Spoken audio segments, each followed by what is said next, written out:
Hürmetli vatandaş, bugünkü leksiyalarımızı başlayımız.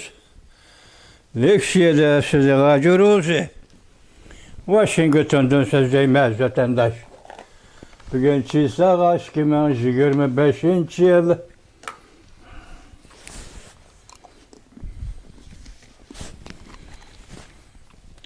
Birinci ayının, geçirin la. 11. ayının 25. günü vatandaş.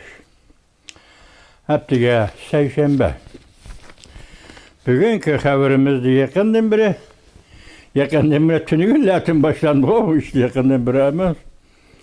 Mesela Cumhurbaşkanı reisi Xi Jinping Amerika Koşmuş Ştatlarının prezidenti Donald Trump bilen telefonda sözleşti.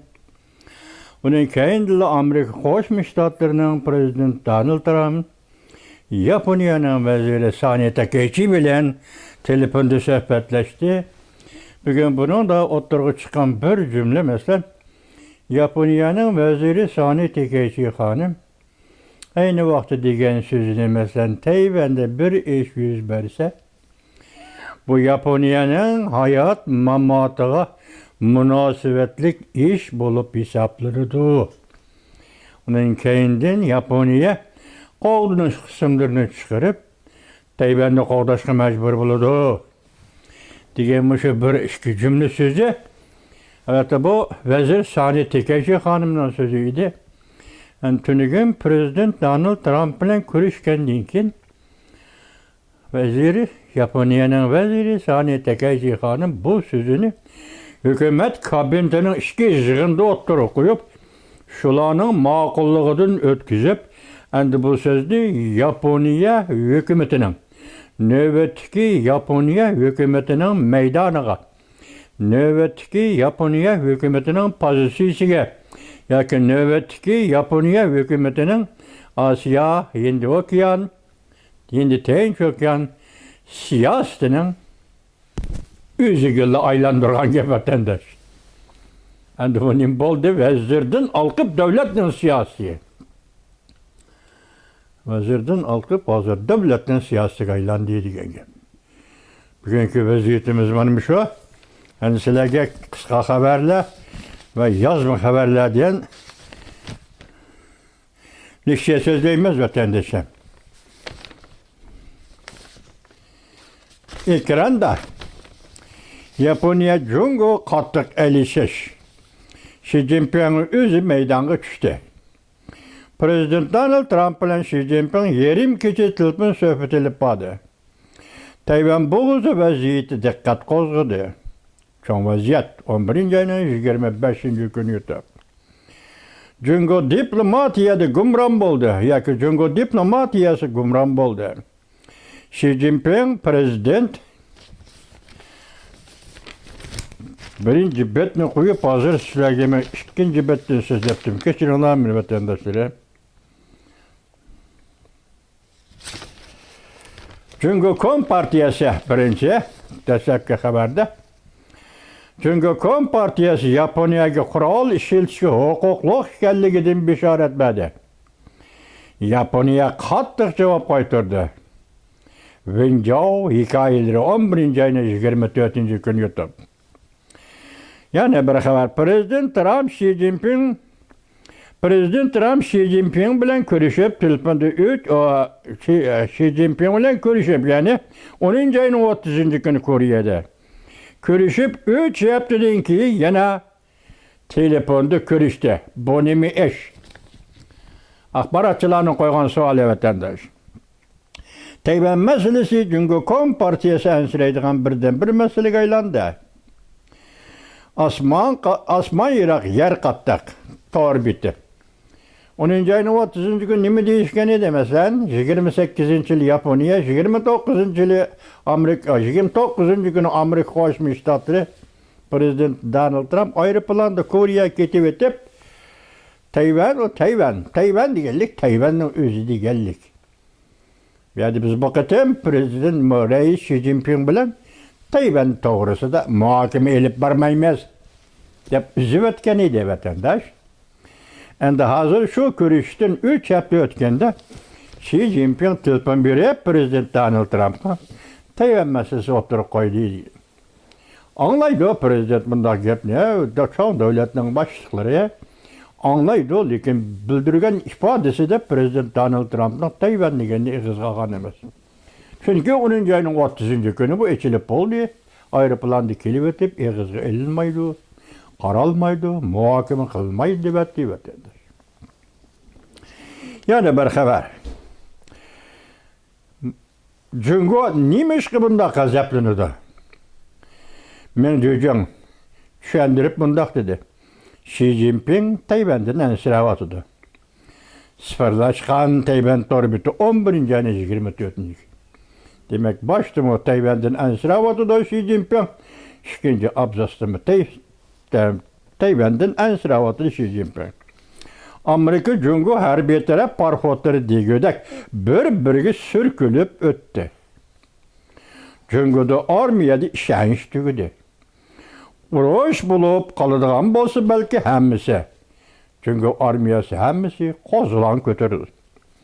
Amerika Jungo bir-biriga qattiqlashib ketdi. Amerika bilan Jungo'nun meydana pozitsiyasi bir-biriga qattiqlashib ketdi. Ümit Sadasi TV 11. ayının 24. günü yurtda. Jungo Kom partiyası telefonda Xi Jinping bilan Prezident Trump bilan Tayvan meselesi sözleşti dedi. Teşvikatı Jungo Kom partiyasının teşvikatı. Ama Prezident Trump bayanatı da Tayvan'ı egiz kalmadı. Özden medya, sosyal medyası da kaldırgan fikirde Tayvan'ı egiz kalmadı. Yeni tanıklı televiziyası 11. ayının 24. günü yurtda.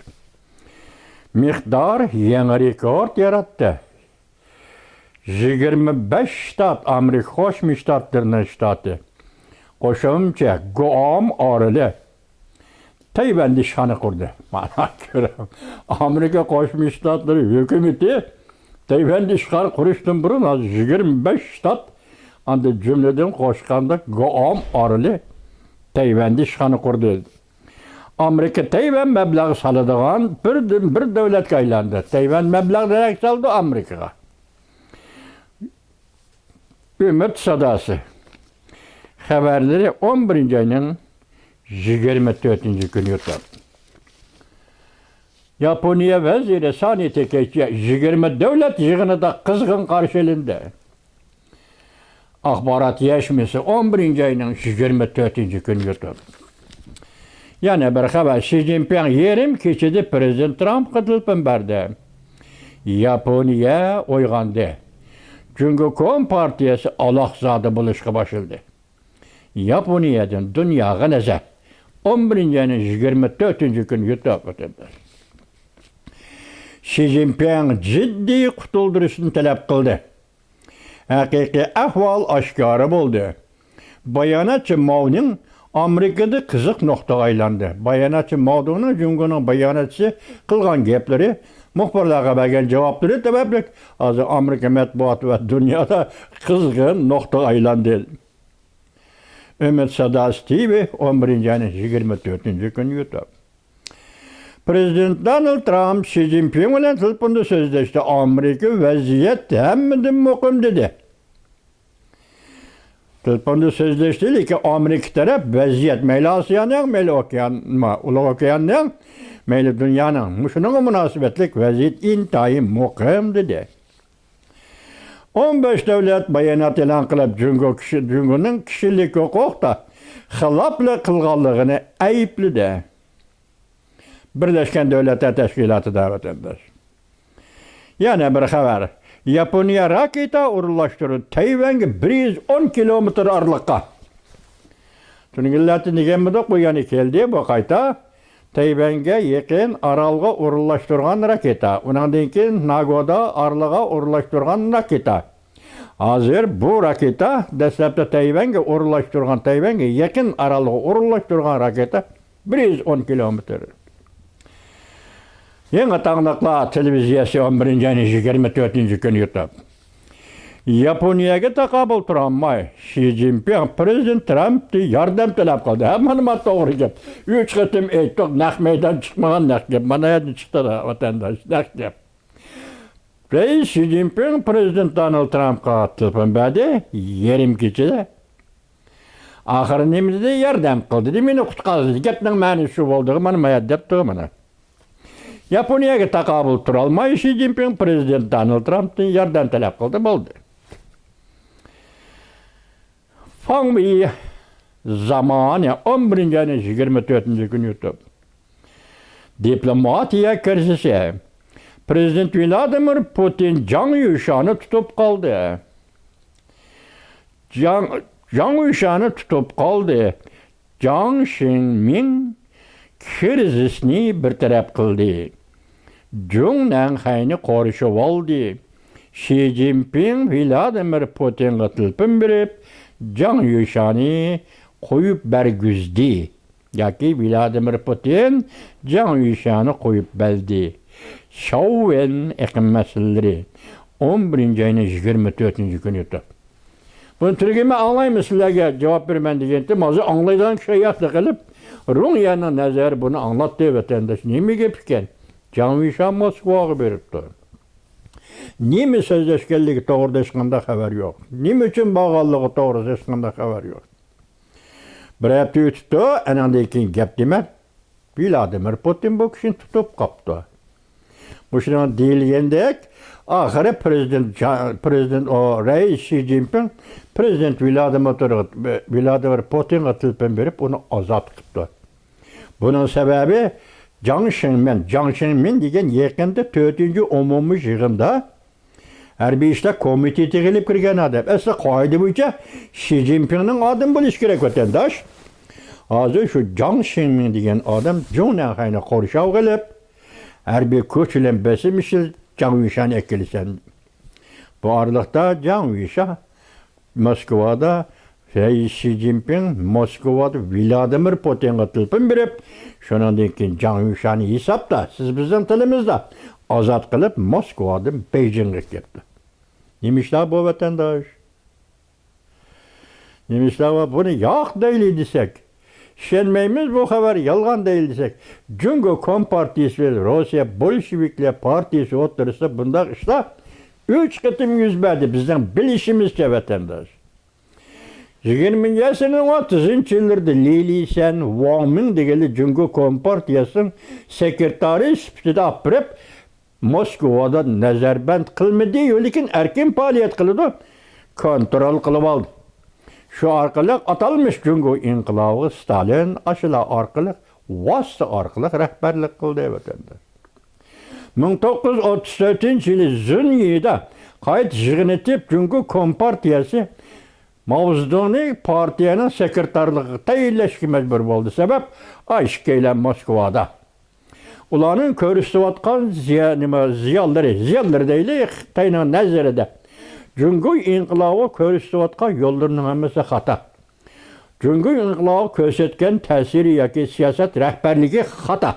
Bunu Mao Zedong keyin xulosaladi, ularni tanqid qildi. Tillab turdi Lilisa Wang Ming deganlarni. Keyin qandaqdi? Zunye yig'inda Mao Zedong partiya sekretari bo'ldi. Shundan keyin Stalin yaman tasda Mao Zedong'un partiyaga sekreter bo'lishini Stalin yaman tasda e'tirof qildi vatandosh. Shundaqmi? Wang Ming Lilisa'larni tutib oldi Moskvada shundaqmi? Mao Zedong'un o'zi 1949-yılı 12. ayının 26. günü hatta özünün tug'ilgan xotir kunini xotirlamay Moskvaga ziyoratga bordi.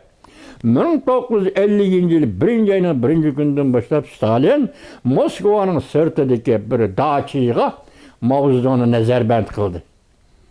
Arliq dedimmi? Shundan keyin Mao Zedong'ni nazarband qilgandan keyin bu kişini qutuldirgan kişi kim o deseniz yana Amerika Qo'shma Shtatlarining shu vaqtki davlat ishlar katibi dunyoga e'lon qilib Mao Zedong'ni Stalinning rejimidan Stalinning nazarband qilishidan ozod qildi ekan. Shu vaqtda Stalin qanday kitob yozgan kitob nima deydi desangiz bormi? Mao Zedong to'g'risida hikoyalar degan kitob nima deydi desangiz? Stalin bunu Beriya orqali anglagandan keyin voy deb bo'lib Mao Zedong qachon kelgan Moskva? Mao Zedong Moskva kaçan kelgen? Gördünüz mü makinayı, zanlıklı vatandaş? Mana tarix degan shu vatandaş. Mao Zedong Moskva kaçan kelgen? Chiqinglar, qo'yinglar. Dedi Mao Zedong bir ay nazarbati elib oxiri Moskvadan qaytib Moskvaga inib keldi. Jungoga inib keldi. Bugun endi shu hikoya qayta takrorlanadi. Jan Yusha deganni Moskvada Vladimir Putin nazarband qildi. Sababi nima? Bilmaymiz, vatandosh. Bu ishlar balki tarixdan muayyan chekivoyiga vaqt chekiga yetganda tarixshunoslar tarafidan bir kun o'ttirib chiqishi mumkin bu ishlar. Bugun Rumiyaning nazari shuni so'zlayotdi. Aslı yazgan inkaslar, bek qiziqarli inkaslar. Aning vaqtim yetmedi sizlarga tayyorlab kelishga. Men so'zlab beraman degandim. Chunki va'dam bo'yicha mana so'zlab berdim vatandosh. Diplomatiya krizisi, Prezident Vladimir Putin Jan Yushani tutib qoldi. Jiang Xingming krizini bartaraf qildi elakadak. Jungnan Xayni qo'rishib oldi. Xi Jinping Vladimir Putinga telefon berib, Jan Yushani ozod qildi. Shaowen eqim masalalari 11-oyning 24-kuni o'tdi. Prezident Trump bilan Xi Jinping telefon suhbati Tayvanga shamol elib keldi. Yoki bunday aytganda bir tashviqot yoki g'idig'dash shekilli bir shamol elib keldi. Jungoning ajdahor masalalik diplomatlari Tayvanga, Yaponiyaga hujum qilishga boshladi. Diplomatiya sohasida Tayvanga ham, Yaponiyaga ham hujum qilishga boshladi. Umid sadosi. 11-oyning 24-kuni o'tib, Xi Jinping titildi. Aloq sodi bo'lishga boshladi. Oxiri yana mag'lub bo'ldi. Telefon diplomatiyasi shavshovdi. Titildab tirpinmadi. Shu orliqda aloq sodi bo'ldi. Telefonda Prezident Donald Trump bilan so'zlashgan ekan, lassida bo'ldi, yana mag'lub bo'ldi degan gap vatandosh.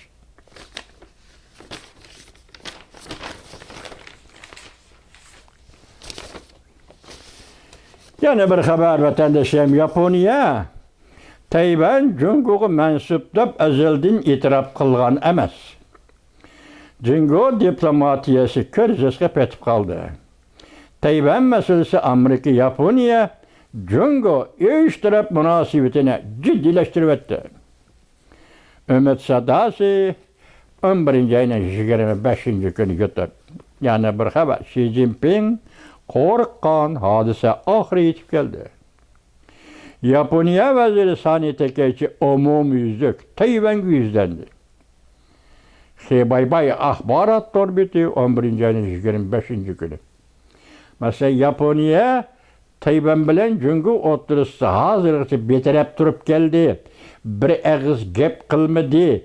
Yoki diplomatiya sohasida va yoki boshqa parlament degandek gap qilmadi. Endilikda Yaponiya Jungo bilan bo'lgan chekchigirani ajratib, hozir Tayvanga yuzlandi.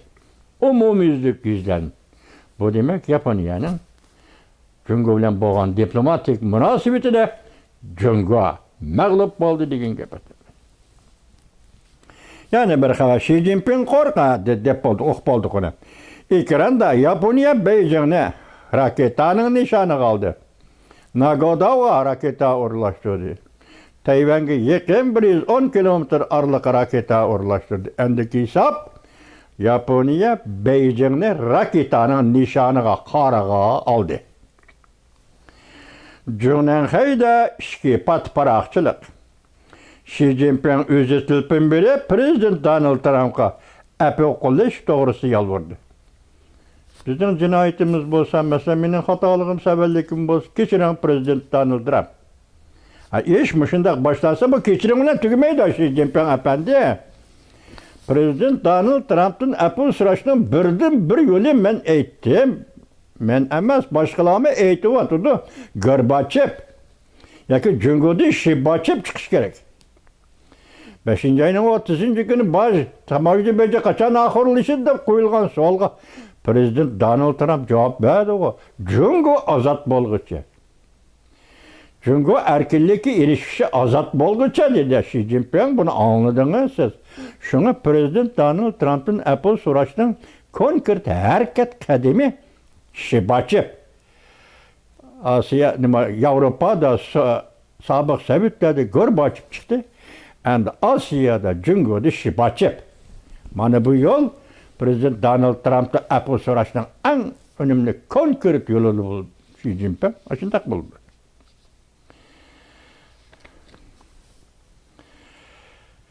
Jonahey patparak bulup ketdi. Ümit Sadası 11. ayının 25. günü yuttu. Yaponiya nemiş Tayvan'ı qoğdaydı? Çünkü Kompartiyası oylanıp ötüp ketelmeydiğen kıyım bir ötken. Yaponiya Tayvan'ı qoğdaydı degen söz, çünkü Kompartiyası oylanıp ötüp ketelmeydiğen bir ötken. 1895 yılı Maguen şartnaması Yaponiya Tayvan'a kirdi. Yaponiya'nın Tayvan'a haqdağlığı var. Yaponiya Tayvan'da 40 yıllık birallık kıldı. Yaponiya uruşda mağlup olup Okyan uruşida, Tinç Okyan uruşida 45. yıl Yaponiya'dan Tayvan'dan çekinip çıktı.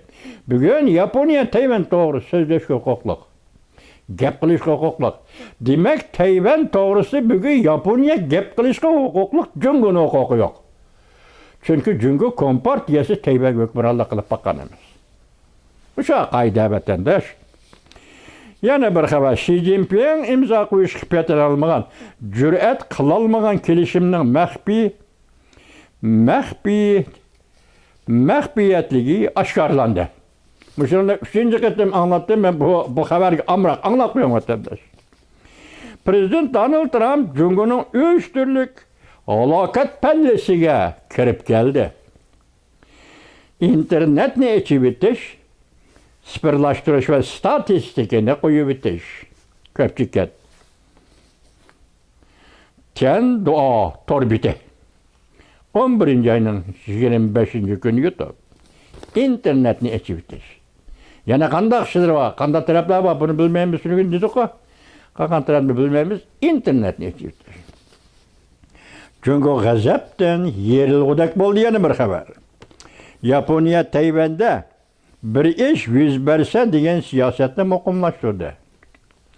Yaponiya bu devletning meydani dedi. Ümit Sadası 11. ayının 25. günü YouTube. Ekranda. Yaponiya Jungo qattiq elishdi. Xi Jinping o'zi maydonga chiqdi.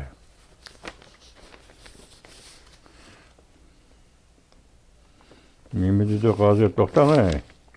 Amerikama var. Endi sizlarga yetkazgan emas. Yazma xabar vatandaş. Yaponiya vaziri Sani Takaichi Prezident Donald Trump bilan telefonda so'zlashgandan keyin tuyuqsiz Yaponiyaning maydoni yana qattiqlashdi. Mavzuli xabar 11. ayının 24. günü Vanvit orbiti e'lon qilindi. Xabar bundoq boshlandi. Yaponiya siyaset munbirida yana katta xabar o'ttirib chiqdi. 11. ayının 25. günü Yaponiya hükümeti ichki kabinет yig'ini chaqirib, resmi holda savol-javob xati topshirdi. Asli maydonimizni o'zgartmaymiz deb ifoda bildirdi.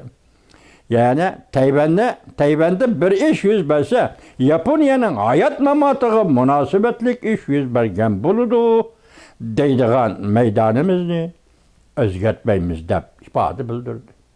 Yaponiya hükümeti endi cuma. O'xshash bir kunda Yaponiya vaziri Sani Takaichi matbuotga mundaq oshkorildi. Men dedi vazir xonim, Amerika Qo'shma Shtatlari Prezident Donald Trump bilan telefonda so'zlashdim.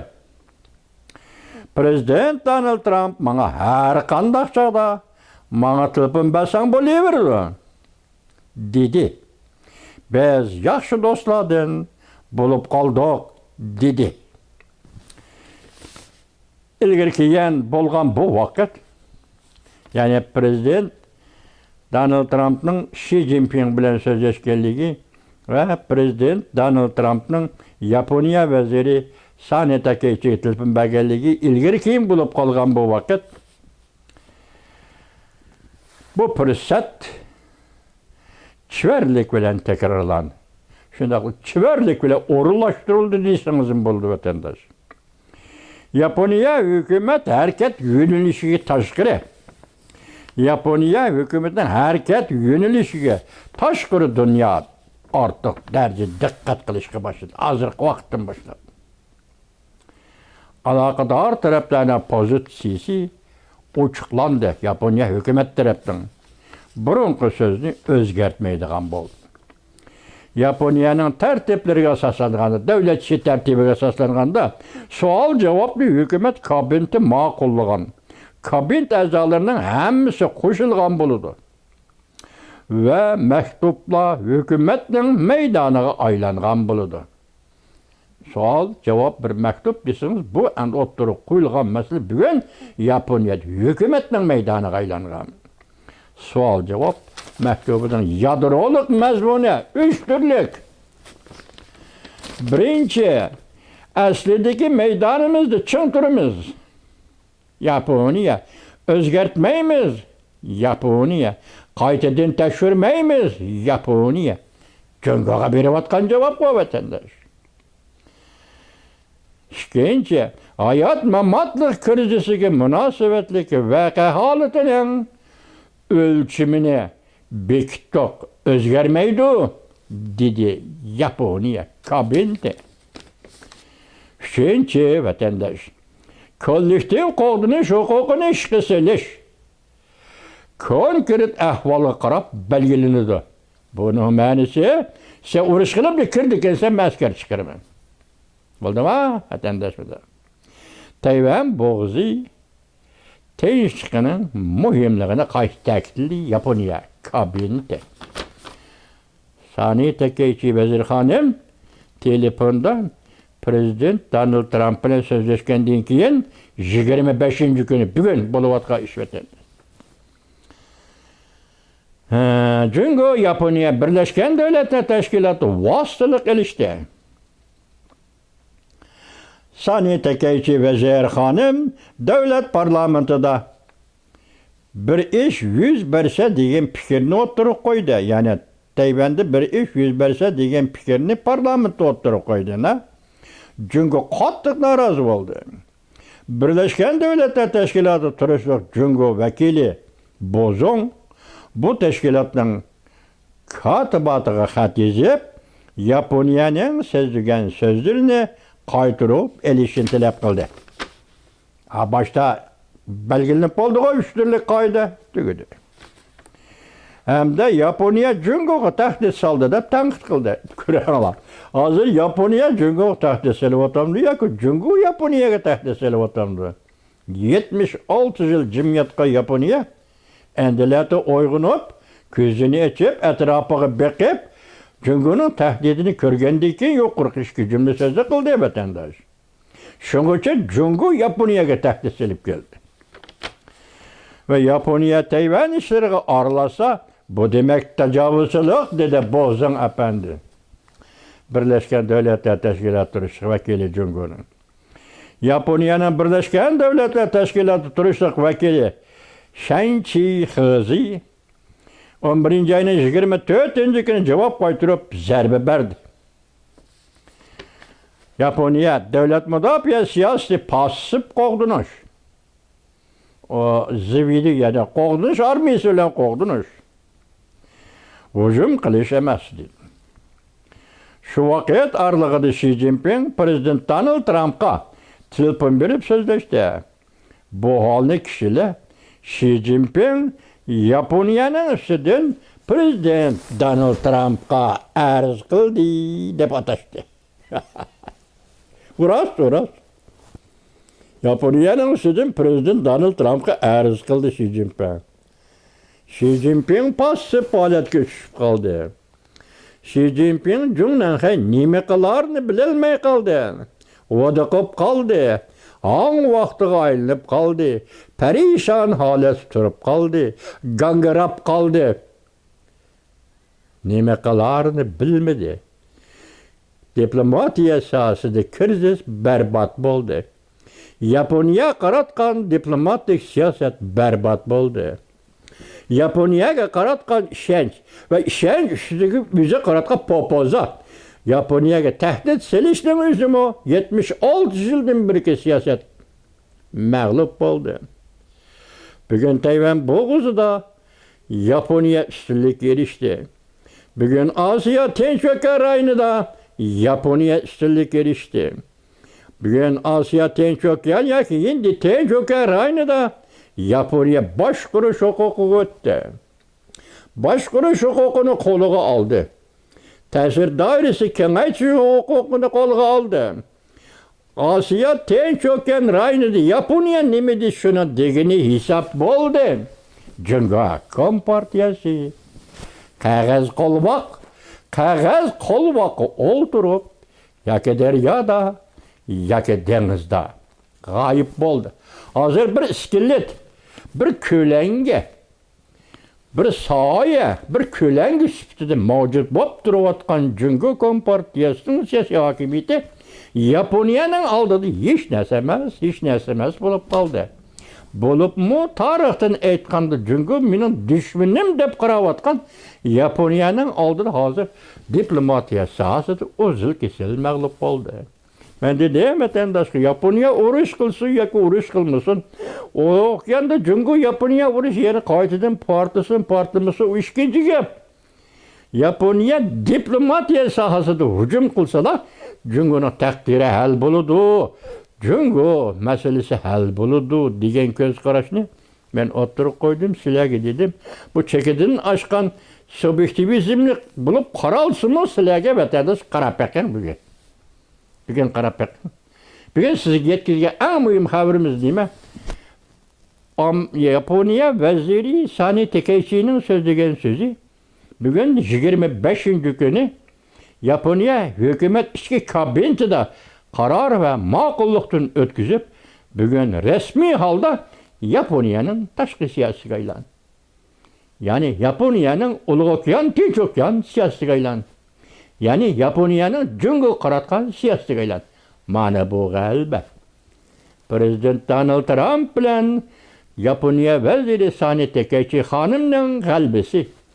Shundaqla Amerika Qo'shma Shtatlari bilan Yaponiya ittifoqining g'alabasi oltin davr boshlanganligining birinchi qadamdagi va tunji paytdagi ulug' g'alabasidir.